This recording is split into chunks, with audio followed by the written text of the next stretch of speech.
सो ये podcast majorly और mainly उन बच्चों के लिए जो हिंदी मीडियम में अपनी तैयारी कर रहे हैं। आपको क्या लगता है क्या डिफ़िकल्टीज़ हैं जो बच्चे सबसे ज़्यादा फेस कर रहे हैं? हिंदी मीडियम वालों के साथ एक प्रॉब्लम एडिशनल होती है, वो थोड़ा सा लैंग्वेज प्रॉब्लम होती है। ये बहुत सही सजेशन दिया है सर आपने, बहुत सही बात, सटीक बात करी है आपने, क्योंकि बच्चे हमेशा ये पूछते हैं कि क्या प्लान बी होना चाहिए। लैंग्वेज का रोल है, बट इतना बड़ा रोल भी नहीं कि आपका सिलेक्शन रोक दे। मुझे लगता है इस चीज़ के पीछे भी कारण यही है कि बच्चा कहीं ना कहीं अंडर कॉन्फिडेंट फील कर रहा होता है। ये प्रॉब्लम बच्चों के साथ काफ़ी होती है कि उनके पास कंटेंट अवेलेबल नहीं होता। ऑल्सो सर, क्या आप कुछ रेफरेंस बुक्स बता सकते हैं बच्चों को जो बच्चे रेफर करें इस पर्सपेक्टिव से?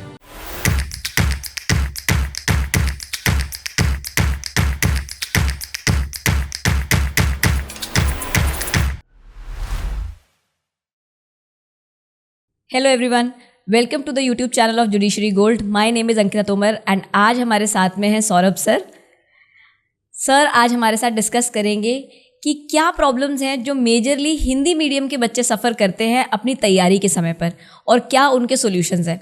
सो ये पॉडकास्ट मेजरली और मेनली उन बच्चों के लिए जो हिंदी मीडियम में अपनी तैयारी कर रहे हैं। So stay tune to us till the end of the video.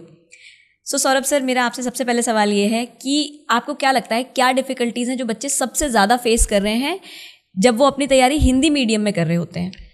देखिए, वैसे तो कोई भी बच्चा जो एग्ज़ाम की तैयारी कर रहा है उसके साथ बहुत सारी परेशानी जुड़ी हो सकती हैं। हिंदी मीडियम वालों के साथ एक प्रॉब्लम एडिशनल होती है, वो थोड़ा सा लैंग्वेज प्रॉब्लम होती है।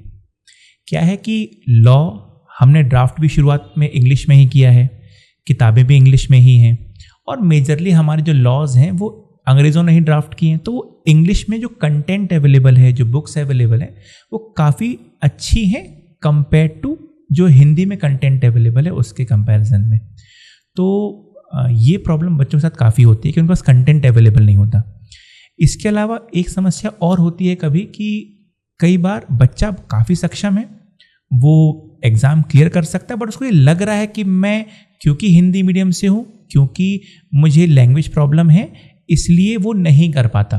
तो एक तो बात ये ध्यान रखनी चाहिए कि लैंग्वेज का रोल है, बट इतना बड़ा रोल भी नहीं कि आपका सिलेक्शन रोक दे। वो करवा सकती है, रोक नहीं सकती। थोड़ा सा अगर आप एफर्ट लगाते हो तो आपका सिलेक्शन हिंदी मीडियम से भी अच्छा हो सकता है। जी सर, बिल्कुल। ये मुझे लगता है जैसे राजस्थान में हिंदी पूछा जाता है 20 नंबर का, तो बच्चे बहुत जो इंग्लिश मीडियम में होते हैं वो बच्चे परेशान हो जाते हैं कि हिंदी वाला क्वेश्चंस कैसे अटेम्प्ट करेंगे, और यही सिमिलर प्रॉब्लम लगभग हर एक एग्जाम में हिंदी मीडियम का बच्चा फेस कर रहा होता है इंग्लिश के पर्सपेक्टिव से। बट अगेन कि वो जो नंबर्स अलॉटेड हैं पूरे सब्जेक्ट को वो बहुत कम है। सो आई डोंट थिंक कि अगर आपका लॉ स्ट्रॉन्ग है, आपका हिंदी स्ट्रॉन्ग है, तो इंग्लिश के कुछ नंबर आपको पीछे रोक सकते हैं। सो यहाँ पर डीमोटिवेट नहीं होना है, सबसे पहली बात तो ये। राइट। सो सर, जहाँ तक लैंग्वेज की बात हमने डिस्कस किया, बट क्या सिर्फ लैंग्वेज कारण है या इस लैंग्वेज की वजह से जो बच्चे डीमोटिवेटेड रहते हैं, मतलब ये तो सिर्फ कारण नहीं हो सकता एक? हाँ, अकेला ये कारण नहीं, मगर जब भी कोई कारण होता है उसके साथ साथ बहुत से कारण अटैच्ड होते हैं। जैसे मान लीजिए कोई कॉम्प्लेक्स है या कोई किसी को लग रहा है कि मैं नहीं कर पाऊंगा, तो वो साथ में फिर 100% नहीं दे पाता उस चीज़ को, वो साथ में कुछ और करता है। तो मैंने अधिकतर जो हिंदी मीडियम के बच्चे हैं उनको मैंने ऐसे देखा है कि वो 100% एग्ज़ाम को नहीं दे रहे होते, वो साथ में कुछ और कर रहे होते हैं। तो अगेन यहाँ पर एक सजेशन भी है कि अगर आपको लगता है कि थोड़ा बहुत कुछ प्रॉब्लम है पढ़ने में या लैंग्वेज में, तो आप इस चीज़ को कोप अप करो। आप 100% पढ़ाई को दो, एटलीस्ट कुछ समय तो दो, ठीक है। और कोशिश करो कि एग्ज़ाम जब आप फाइनल ईयर क्लियर करते हो तो उसका थोड़ा सा समय 100% सिर्फ एग्ज़ाम को ही दो। थोड़ी बहुत चीज़ें प्रैक्टिस हो गया, कोई जॉब हो गया, आप बाद में कर सकते हो। ये मौका चला जाएगा तो फिर लौट कर नहीं आएगा। बिल्कुल, तैयारी का एक समय और एक टेम्परामेंट जो है वो ख़राब ना हो जाए, इसीलिए एक बार तो पहले टाइम दे देना चाहिए प्राइमरीली। और मुझे लगता है इस चीज़ के पीछे भी कारण यही है कि बच्चा कहीं ना कहीं अंडर कॉन्फिडेंट फील कर रहा होता है और उसे लगता है कि एक प्लान बी होना चाहिए, शायद इतना बड़ा एग्जाम में ना और क्लियर कर पाऊँ। ये है कि प्लान बी की प्रॉब्लम ये होती है कि अगर आपके पास प्लान बी है तो आप प्लान ए पे फोकस नहीं करते हो, प्लान बी पे ज़्यादा फोकस करते हो। जी। तो प्लान ए रखिए और प्लान ए में ही इतने अच्छे से इन्वॉल्व हो कि अपने आप बी का दरवाज़ा खुल जाए। बी अलग प्लान नहीं रखना चाहिए कोई। जी, ये बहुत सही सजेशन दिया है सर आपने, बहुत सही बात, सटीक बात करी है आपने, क्योंकि बच्चे हमेशा ये पूछते हैं कि क्या प्लान बी होना चाहिए।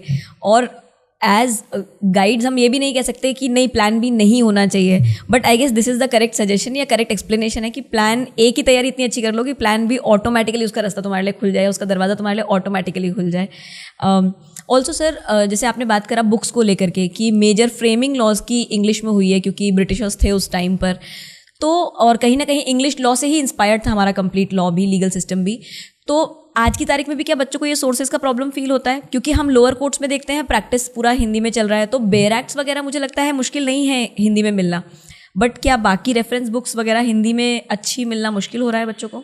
काफ़ी मुश्किल हो रहा है, और यही एक रीज़न है कि जुडिशरी गोल्ड ने भी इस प्रॉब्लम को समझा है, और इसलिए शुरुआत तो हमने भी इंग्लिश मीडियम को पढ़ाने से ही करी थी, मगर फिर हमको लगा कि हाँ, हिंदी मीडियम की टीचिंग जो है वो उस लेवल की नहीं है या कंटेंट उस लेवल का नहीं है, तो इसलिए जुडिशरी गोल्ड भी अपने ऑनलाइन और ऑफलाइन जो है वो प्लेटफॉर्म्स ला रहा है जहाँ पर हम हिंदी मीडियम पर ही फोकस कर रहे हैं, और जो हमारा कंटेंट होता है वो भी हिंदी मीडियम बेस्ड ही होता है, पूरा लैंग्वेज हिंदी होती है, और क्वेश्चन आंसर सारी बातें वहाँ पर जो है हिंदी में ही होती हैं।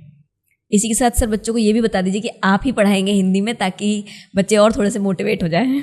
बिल्कुल, हिंदी मीडियम में मैं ही क्लास लूँगा, मैं हूँ, नीरज सर हैं, हम दोनों ही वहाँ पर क्लास लेने वाले हैं, और इनफैक्ट 7 अक्टूबर से बैच चालू भी हो रहा है, और सवेरे 9 बजे टाइमिंग रहने वाली है, और शुरुआत जो है वो CPC से ही हो रही है।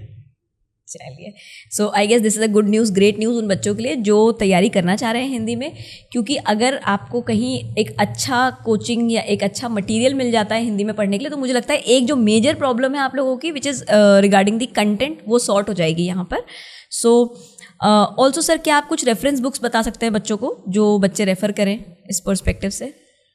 देखिए, वैसे नॉर्मली हिंदी में जो बुक्स हैं वो एक सब्जेक्ट की ज़्यादा बुक्स नहीं है, हो सकता है एक ही पब्लिशर है, एक ही राइटर है, वही बहुत सारे किताबें जो हैं वो पब्लिश कर रहे हैं, तो मैं बहुत सारे नाम तो नहीं ले सकता, बट हाँ, मुझे लगता है कोई नाम आवश्यक भी नहीं है, बच्चे खुद ही एक बार लैंग्वेज पढ़ के देखें, और जो लैंग्वेज अच्छी लगती है बच्चों से किताब रेफ़र कर सकते हैं। ओके सर, सो एक और सजेशन सर, एक लास्ट क्वेश्चन या मतलब एक आपसे रिक्वेस्ट कि बच्चों को एक ऐसा सजेशन जिसके थ्रू हिंदी मीडियम के बच्चों का सिलेक्शन रेट बढ़ जाए, बिकॉज ये कहीं ना कहीं नोटिस किया गया है कि हिंदी मीडियम के बच्चों का सिलेक्शन रेट कंपैरेटिवली कम है इन एग्जामिनेशंस में। मुझे ऐसा लगता है ये तो लैक ऑफ गाइडेंस है, क्योंकि बहुत सारे लोग जो गाइड कर रहे हैं वो इंग्लिश मीडियम को ज़्यादा कर रहे हैं, तो बात ये होती है कि जब गाइडेंस नहीं मिल पाएगा अप टू द मार्क, तो कहीं ना कहीं आगे निकलने की संभावनाएं भी कम हो जाती हैं। तो मुझे लगता है एक अच्छा गाइडेंस ढूंढना चाहिए और पढ़ाई को 100% देना चाहिए। So to sum up the session, यहाँ पर सौरभ सर ने 2 आप लोगों को एडवाइजेस दिए हैं जो मुझे लगता है आपको फॉलो करने चाहिए। आपको किसी भी एग्जाम की आप तैयारी करेंगे तो वो आपको हेल्प करेंगी। सबसे पहले तो ये है बात कि 100% दीजिए अपने इस एग्जामिनेशन को, बिना इस कन्फ्यूजन या इस सेल्फ डाउट के कि ये एग्जाम क्लियर होगा या नहीं होगा, या सिर्फ एक लैंग्वेज आपके रास्ते में बैरियर बन जाएगा। इस बात को साइड रख के अपनी तैयारी को पूरा समय दीजिए। दूसरा ये कि सीक फॉर गुड गाइडेंस, अच्छा गाइडेंस ढूंढिए, अच्छा मेंटर ढूंढिए, अच्छे टीचर्स ढूंढिए, अच्छा स्टडी मटेरियल ढूंढिए, एंड आई गेस आप लोग की प्रॉब्लम इसके साथ में काफ़ी हद तक सॉल्व हो जाएगी। चलो bye guys, make your day great, and मिलते रहेंगे अपन ऐसे ही अगले किसी इंटरेस्टिंग टॉपिक के साथ में अगले पॉडकास्ट में।